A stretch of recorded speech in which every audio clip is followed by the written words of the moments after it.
first item on our agenda is public communications. This is an opportunity for anyone to provide up to 3 minutes of testimony on any topic related to Miller, but that is not on today's agenda. And I said we've got several people signed up to provide testimony. First up is Leigh Newsom. Leigh? So hi everyone, commission members and Catalyst representatives. I'm Leigh Newsom, a native Austinite, a longtime observer and participant in Austin civic endeavors. I'm here today with several friends and colleagues to begin a conversation about development efforts for the Browning Hangar and offer a brief introduction to concerns from a broad spectrum of residents, charities, and community organizations who currently value the hangar as a critical resource and venue for their informal gatherings, regular activities, and special events. In addition to this information sharing from our perspective, we're also on a fact-finding mission of our own. We only recently discovered, when trying to make reservations for an annual tournament we've hosted at the hangar in the past, that it is scheduled to be closed and turned over to private interests for development. This came as quite a shock and led us to do a deep dive into the Miller District Master Plan and subsequent amendments enacted by city ordinances. But we also need to learn more about the who, what, and when particulars of the plan development. First, though, we'd like to commend you all, Catalyst and current and past commissioners, for your work on transforming an airport and industrial wasteland into the amazing space where we find ourselves today. Unqualified success are really the only words I can think of that apply to your efforts to build a community conforming with the guidelines in the original Miller Master Plan. And one of those successes, which ironically may have taken the least effort on your part, is the restoration of the Browning Hangar and its provision as a public resource over the past 15 years. When you restored the hangar many years ago, you probably had no idea it would become what it is today. I'm reminded of the tagline from the film Field of Dreams. If you build it, they will come. But rather than build a baseball diamond in a cornfield, you created a wholly unique space that has drawn in a wildly diverse array of communities, from neighborhood families celebrating their daughters' quinceañeras, to UT student organizations throwing graduation parties, to martial arts organizations sponsoring open practice sessions, to local, national, and even international pétanque competitions. One beautiful thing about this diversity is that the unique nature of the hangar allows many of these informal events to happen at the same time in an open, public space with significant citizen foot traffic, leading to commingling that is the very essence of building community. When a family is celebrating their daughter's birthday joins in a pétanque game, or someone walking around the lake stops to learn more about a martial arts group, we're literally building the ties that bind community, and in an infinitely more profound and lasting manner than might be enabled by a restaurant or cocktail lounge. We'll talk more about community and the characteristics that make the Browning Hangar a crown jewel in Austin's public facilities, and why it's so important to preserve the crucial, empowering capabilities that it embodies. But first, I'd like to introduce Ed Priest.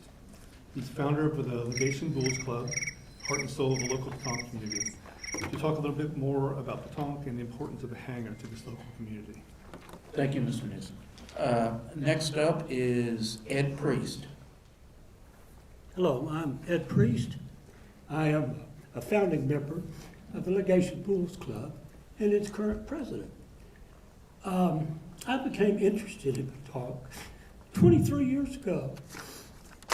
My wife and I took a little walking tour of Provence in the south of France, and we found in these little towns and these villages, you ended up having this interesting game played. And I said, hey, I like that. I can do that. So during the trip, we got to Paris. And at the Paris flea market, I bought my first set of bulls. So when I came back to Austin, I had to find a place to play. And luckily enough, I found an organization, the Alliance Française, who played at the French Legation on 2 Sundays a month. I joined them, developed a love of the game and a love of the French culture. Pétanque is an accessible and affordable game to everyone from different walks of life, from different backgrounds, from different cultures. It's a game for all. the young and the young at heart. This has helped Petanque grow in Austin, but the hangar has been a main factor. Before the hangar was restored in 2008, play was focused on walkways at the French legation or in members' backyards. We couldn't hold a large event. Our events were limited, but the hangar changed this. We now had access to a perfect place, a facility for petanque. In France, it would be called a bull dome. So now we had a home.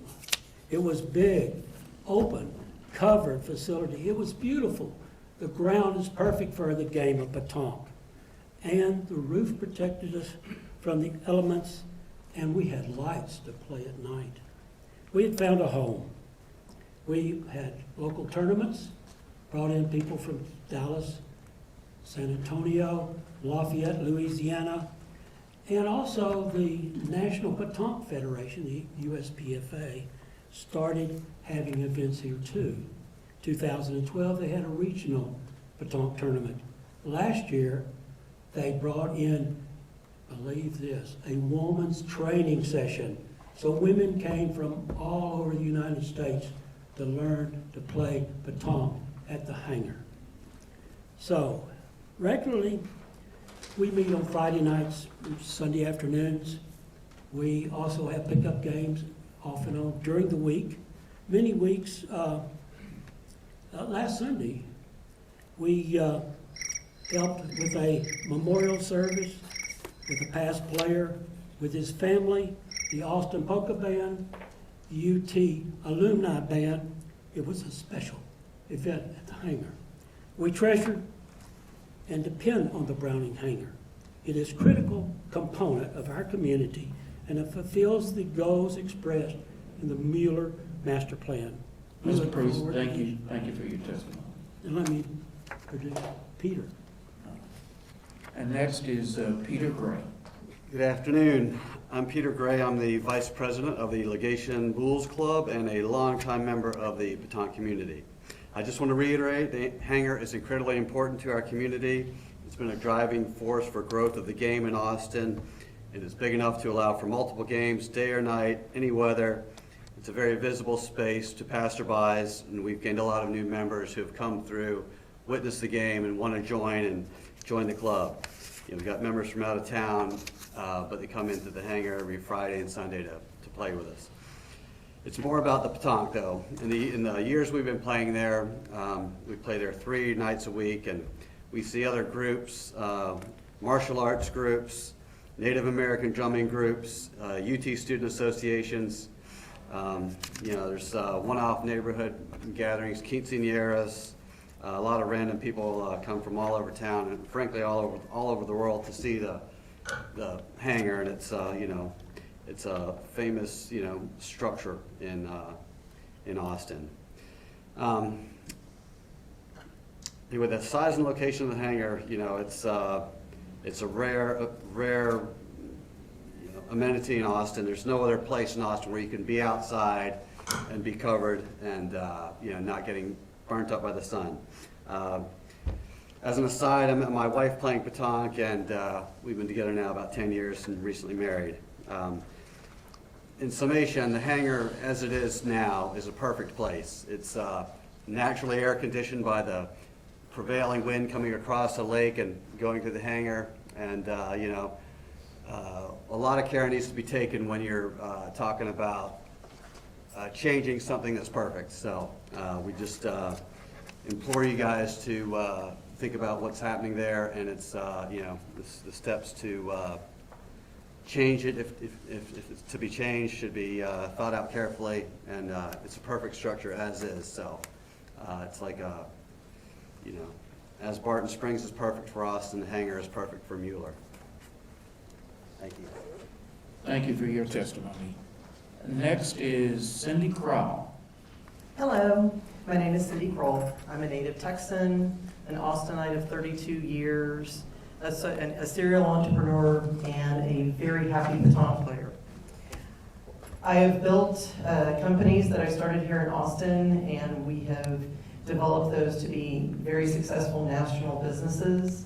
So I'm an entrepreneur at heart, and I owe that all to our home here in Austin. While I was doing that, I became involved with a lot of the nonprofit organizations here in the city, and that's the group that I would like to talk about now. A lot of the nonprofit organizations depend on the hangar as an important venue for their work. These charitable groups have used and paid for the hangar for years for special events and fundraising opportunities. Your own promotional materials cite the hangar as a prime venue for such activities, and in the last year in which you posted numbers, the hangar hosted over 65 events.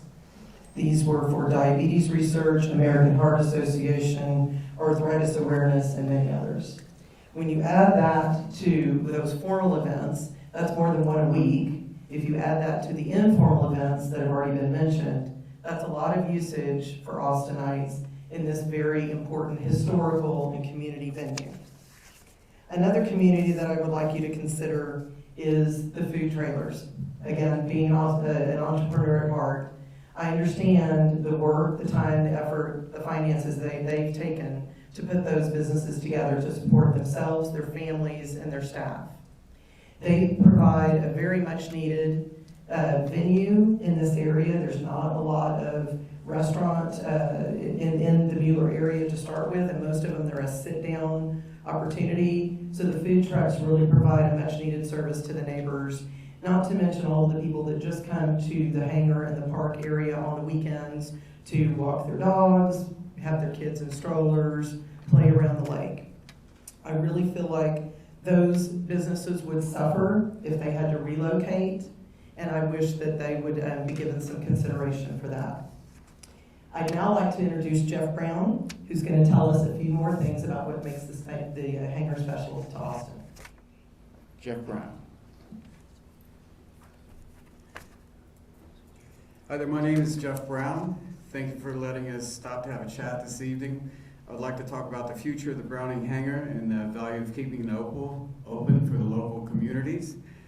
When the airport moved all those years ago, Austin had about 500 acres of runways and buildings to do something with. The city worked out a deal with Catalyst. Construction began on what the Mueller development has become today. By all accounts, the whole development has been a great success. Good job. You can imagine the perspective of the planners all those years ago, looking at the old airport like it was a big blank canvas that could be filled with all different kinds of housing, stores, parks, even a lake. And one could be forgiven for thinking that it would be cool to color in every last square inch of the property with some sort of revenue-generating improvement. But over time, I don't think anyone anticipated how one small piece of this canvas would turn out different than expected. And that piece is the Browning Hangar. In the Mueller development plans of 20 years ago, the Browning Hangar was always expected to be turned into something like a bar or a restaurant. People didn't anticipate that, just as it is, the hangar would become such an important part of the cultural landscape of Austin. They didn't imagine that, just as it is, without any modifications at all, the hangar would become such an important facility for so many local communities. It turns out the hangar has huge intrinsic value, just being a totally unique, large, open space where groups can gather, protected from the sun and out of the rain. There is literally no place else like it, and it should be respected for what it is. It should be respected for exactly the same reasons we don't pave over our soccer fields or fill our baseball diamonds with cocktail lounges. Today, if you would ask people in the communities that use the hangar if they would like it closed and turned into a bar or a restaurant, they would surely say no. They would say, no, we have plenty of food trucks just across the parking lot. They would say, no, Austin has no shortage of cocktail lounges and bars. But Austin has only one hangar. The fact is, closing the hangar will essentially destroy the communities that have come to depend on it. We have already lost Liberty Lunch and the Leigh Cafe and so on, but it's not too late for the hangar. The planning of the Mueller development has always been an ongoing process, not just executing what has been set in stone. The development plan of 2009 was not the same as the plan in 2016, and so on. Similarly, I hope the plan for 2023 and beyond can take into account what the hangar means to the many communities who depend on it as it is now, a free, open place to gather for fun activities. Thank you for your testimony. Next is Donald Jansky. Hello, everyone. I'm Don Jansky, and I'm a retired attorney and have lived and worked in Austin for over 35 years. And I have regularly played baton in the past 6 or 7 years, and it all began at the Browning Hangar. We've talked about Mueller and the Browning Hangar and the incredible resource it is to so many people and groups and organizations. But I'd like to talk a little bit about the resources we have that we can offer to you. In those 6 or 7 years that I've played at the hangar, I've met many people from all walks of life. Some from Austin, some from the Mueller neighborhood, out-of-town people, and people out of the country. But the baton community alone is a special one. We have attorneys that are both active and retired, real estate professionals, medical professionals, engineers, business project and process managers, building and construction professionals, landscaping and agricultural pros, artists, sculptors, writers and editors, filmmakers, graphic designers, serial entrepreneurs, public relations and marketing pros, and service industry pros, including several professionally trained chefs with literally decades of experience running their own restaurants and kitchens. The baton community is as diverse as Austin itself, and we're just one set of users of the hangar. There's literally a wealth of riches to be discovered in the community that has built up around the hangar, and we're ready to be of service in providing the community input and providing expertise across all the industries and disciplines in which we have decades of experience. Thank you for your time. We look forward to moving forward in a mutually beneficial direction. Next up will be Edward to speak a bit more. Thank you. Thank you for your testimony. Edward? Good evening, my name's Edward Vaissiere. I'm from Cedar Park, and I come all the way to Austin to enjoy the Mueller Hangar. I arrived here in Texas on an airplane into that airport, and now with what it's turned into today, we need to leave it like it is. I'll be brief. We've talked about the communities that depend on the hangar and how the hangar enables all of these groups.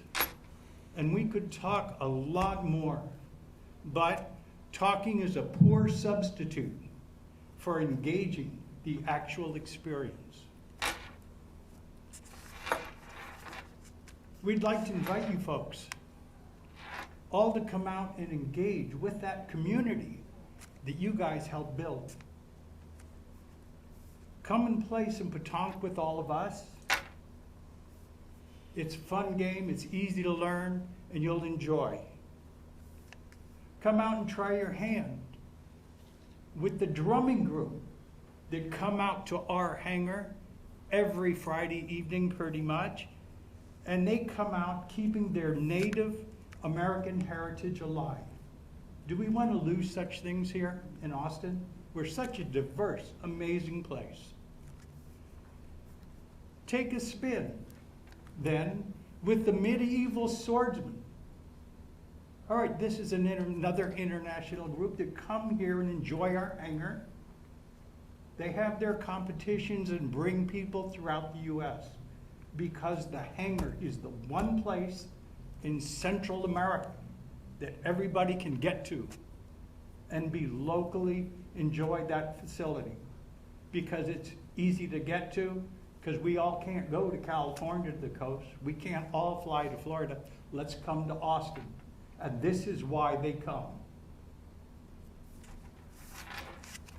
The Baton Group here, because we've taken ownership using it for so long, we bring our own supplies. We've come here, we brought wood, nails, paint. We've repaired the benches in the hangar so that it'll be safe for the rest of our community to enjoy. It's not out of pocket. We have folks here that have gone through their own expense, remove all the graffiti that's on the walls in that hangar. Why? We're keeping it a beautiful place that it is. Let's not take it away. So we look forward to seeing you. Come out to the hangar and enjoy and actually see the people that use it. So thanks again for your time here and listening to us all. And I'll turn it over to Kim, who can wrap up our things for you. Thank you. Thank you for your testimony. Kim?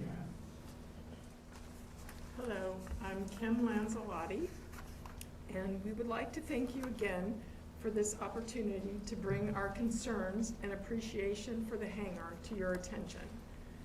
In this very brief time, we have attempted to convey what we feel are the remarkable benefits of the public space that is the Browning Hangar, and the many ways it functions to bring a sense of community to the many varied populations who have grown to love and depend on it as a vital resource in living their lives in Austin. We have also tried to convey the profound impact losing this resource and everything it offers would have on all the communities who use the hangar. We realize this meeting is not an interactive forum, but we do have some questions we would like to pose to the commission. What are the actual plans for development and what is the timeline? Who is the potential developer and when and how will you seek required public input on these plans? How can we move forward from here? Should we meet with Catalyst to learn more? And if so, with whom, when, and where can we do so? How does a historical designation for the hangar affect the development plans? And lastly, how can we have the hangar development added to the agenda for your next meeting? Thank you. Thank you for your testimony. And we have one other person signed up, Victor? Hello, my name is Victor Vasquez. I'm a filmmaker, entrepreneur from Mexico. I've lived in Austin for almost a decade now. And as a baton player, I've seen a lot of venues, a lot of places, a lot of courts, a lot of tournaments all around the world, in Mexico, New York, Canada, Peru, and I've compete in these places. And I just wanted to add a little bit that I've never seen a place as unique as this and a community as vibrant as the Austin community. I believe having the hangar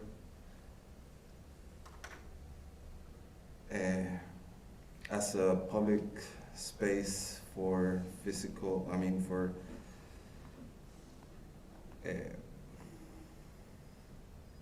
I believe having court, the baton court and public place like the hangar is promotes social interaction, inclusivity, cultural preservation, and community building. These are benefits that I believe are highly important for the Austin community. Sorry, I was not prepared. I didn't know I was going to speak, but I know these guys. I have become big friends with them, and I just want to thank them and thank you guys for considering the importance of the hangar as a place and community gathering.